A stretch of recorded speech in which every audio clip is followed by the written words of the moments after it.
Ici, on a les mêmes informations que ce qu'on avait dans l'exercice précédent. La différence, c'est que on a plusieurs feuilles de calcul.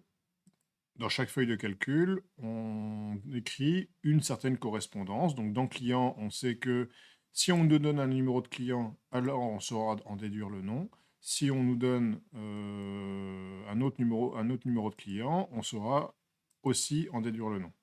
Dans la table article, on a une autre correspondance avec d'autres dépendances. Donc ça, en fait, c'est une relation qui dit que quand je connais le numéro de l'article, alors je connais son libellé et je connais son prix unitaire. Donc ça, c'est une relation qui met en œuvre des dépendances fonctionnelles. Ici, dans la table commande, on sait que quand on nous donnera un numéro de commande, d'un numéro de commande dépend un numéro de client, et donc on a ici une relation entre le numéro de la commande et le numéro de client. Et ici, on a les lignes de commande. Donc les lignes de commande, elles, ce qu'elles nous disent, c'est que quand on connaît un numéro de commande et un numéro d'article, alors on connaît sa quantité. Donc dans la commande numéro 1, il y a l'article numéro 1 qui est présent en quantité 1. Dans la commande numéro 1 toujours, donc toujours la même commande, il y a un autre article qui est le numéro 3 et qui lui est en quantité 2. Donc pour démarrer l'exercice, on va simplement rajouter des colonnes pour rendre les choses un petit peu plus lisibles, parce que là, entre le numéro de l'article, on ne sait pas trop à quoi ça correspond, on ne connaît pas les clients, etc. Donc ici, on va essayer de rajouter une colonne pour le libellé de l'article. On va rajouter une colonne pour le numéro du client, une pour le nom du client et une pour le prix total. Donc comment faire ça? On va faire ça ici, donc pour le libellé de l'article. On a vu tout à l'heure que le libellé de l'article, on allait le chercher dans cette table-là, qui nous dit que si on nous donne le numéro de l'article, on sera capable d'en déduire le libellé. Donc, pour faire ça, on fait une recherche V, en disant qu'est-ce qu'on cherche? On va chercher le numéro de l'article, on va le chercher où? Dans cette relation-là. Dans cette relation-là, qu'est-ce que je veux récupérer? Finalement, c'est ce que j'ai en deuxième colonne. Hein, c'est là qui est le libellé de l'article. Et je veux des correspondances exactes. Voilà. Là, on récupère la lessive. On peut faire un copier-coller en tirant vers le bas. Et voilà. Donc maintenant, pour le numéro de client. Où est-ce qu'on va récupérer le numéro de client? Donc là, ce dont on dispose, c'est num commande, num article ou quantité. Article, ça va pas, une fois qu'on connaît le numéro de l'article, ça ne nous aide pas du tout à connaître le numéro de client. Par contre, on connaît le numéro de la commande, ici. Donc quand on connaît le numéro de la commande, on sait qu'à partir du numéro de la commande, on peut récupérer le numéro du client. Parce que cette relation-là exprime une dépendance fonctionnelle entre les deux. Donc, le numéro du client, on va le récupérer grâce à cette table-là, au moyen de recherche V. Donc, qu'est-ce qu'on recherche? On va rechercher un numéro de commande. Ce numéro de commande, on va le chercher en première colonne de cette plage-là. Et une fois que on le trouve, on va retourner le résultat qu'on trouve dans la colonne numéro 2 et on veut des correspondances exactes.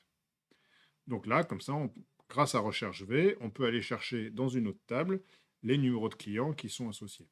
Maintenant qu'on connaît les numéros de clients, cette table-là va nous être utile parce que quand on connaît le numéro de client, on sait qu'on peut retrouver le nom du client. Le nom du client, en fait, dépend du numéro de client. Donc ici, on va exploiter cette table toujours avec un recherche V. Et donc, qu'est-ce qu'on va rechercher? Du coup, maintenant, on va rechercher le numéro du client. Le numéro du client, on va le retrouver où? On va le chercher là-dedans, et une fois qu'on l'aura trouvé, on va retourner ce qu'on a en colonne E, et ce qu'on veut, c'est une correspondance exacte.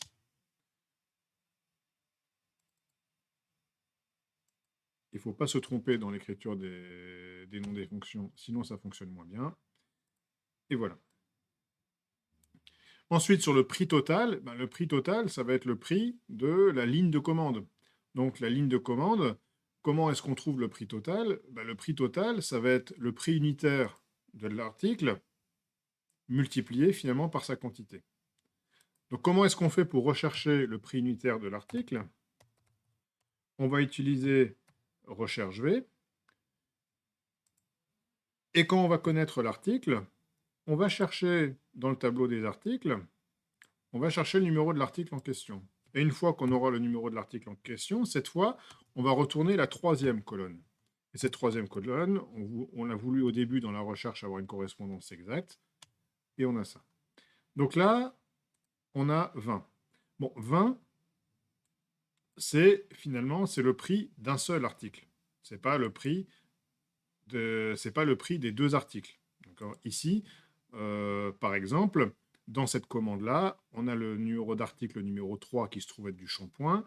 Le numéro d'article numéro 3 qui se trouve être du shampoing, il coûte 6 euros. Il coûte 6 euros. Là, on a 6, bien que la quantité, ça soit 2. Donc ici, qu'est-ce qu'on fait? On prend ça. Ça, c'est une valeur. Ça vaut 6. D'accord? Donc de la même manière que je pourrais écrire égal 6 fois 2, pour obtenir le bon résultat, je peux écrire aussi égal ce que me retourne cette fonction-là, multiplié par la quantité que je vais trouver ici.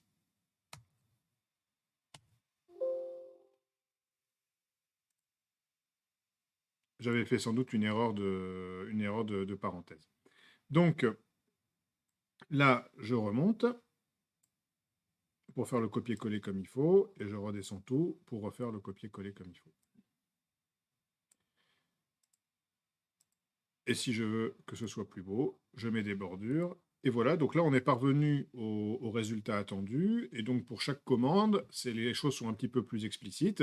On a toutes les informations qu'on souhaiterait avoir. Simplement, on n'a pas écrit les choses à la main. On est allé les rechercher là où elles sont. Et là où elles sont en un seul exemplaire. Et que si à un moment donné, il faut modifier le nom du client Pierre, il s'appelle pas Pierre, il s'appelle autrement, ou on a fait une erreur d'orthographe, à ce moment-là, il y aura à le modifier que à cet endroit-là, il n'y aura pas à le modifier dans chacune des lignes de commande, etc. Parce qu'on risquera toujours d'en oublier et puis du coup de connaître des incohérences dans les données. Voilà, donc ça, c'était pour la première partie de cet exercice.